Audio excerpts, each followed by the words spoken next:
Hi everyone, Mr. Bowtie here. Thank you so much for checking out my content and my channel. Now make sure you bang home that red subscribe button on YouTube so that way you can stay up to date on the latest content from around the area that you won't find anywhere else. And follow me on Twitter at Mr. Bowtie 1982. Thank you so much and enjoy the show. The most famous undrafted free agent out of San Antonio is Priest Holmes. The John Marshall alum played 10 years in the NFL with Baltimore and Kansas City, and he won a championship with the Ravens in 2000. 20 years later, another John Marshall alum looks to make his mark in the NFL as an undrafted free agent, Hunter Watts. It was really crazy. Having family from Colorado was kind of different because now, I've heard a lot of good things about Denver and Colorado, and then my agent said that they needed help at offensive line, so they needed tackle help. So that was a better situation for me because we did our list, kind of setting teams up and what would be the best fit, what would not be the best fit. And the Broncos called me a week out before draft, and we kind of was like, what they offer, let's take it. What's the biggest adjustment going to be, not just going into the NFL, but also playing at altitude, where certainly you don't play at altitude here in Texas or when you were at Central Arkansas?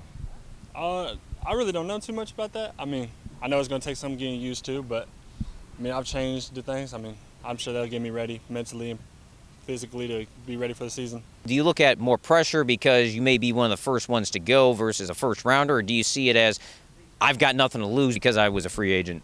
I think it's kind of both. Like I said, I'm going to make the team, so you feel the pressure of making the team. But I know that, not everybody makes the team. You could be a good player and still not make the team. But I'm going to just go in and, do all I got to do. I know I'm a good player at the end of the day, so it's just going in and showing them that and see what they want to go from there. How do you as a lineman stay positive knowing that the guys that are getting interviewed, most of the time, those mics should be on you? I'm not going to lie, it is get hard sometimes, but I always knew in the back of my mind that the reason they get those numbers is because of us.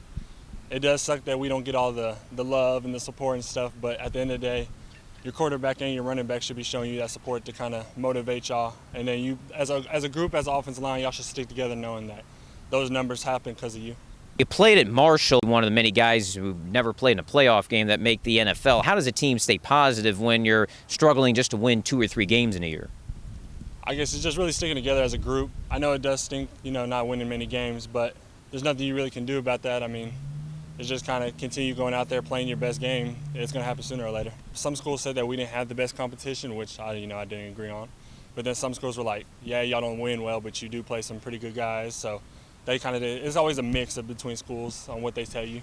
Whole set of players that have been coming out that either didn't play in a playoff game or never won one, the Josh Reynolds, the Marcus Davenports of the world. Do you kind of look at what they went through where they didn't have a lot of success in high school and being able to try to use that as a positive because of the success those guys have had in the NFL? Yeah, I honestly think that it really shouldn't define you. If you can play, you can play. It doesn't matter if you go to a good school or a bad school. There's guys that go to good schools and aren't all that, but there's guys that go to bad schools that can play, like you see, making it to the league. Doesn't really matter.